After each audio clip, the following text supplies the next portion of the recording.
ladies and gentlemen, getting started. Here we go. Now, let's hope this all goes right.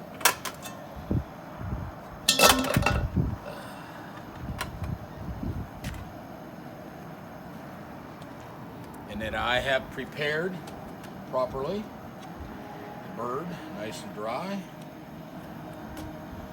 Temperature is at about 275 to get started.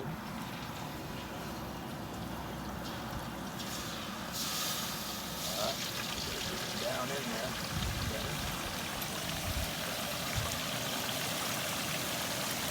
Yeah.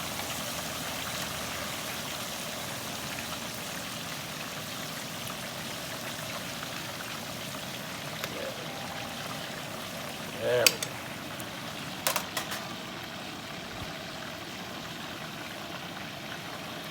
Then we get our temperature up to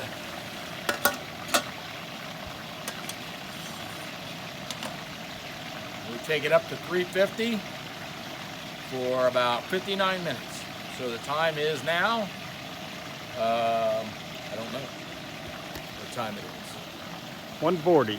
140. So at about 240, this baby should be done. And we'll check back with you. Thanks for watching.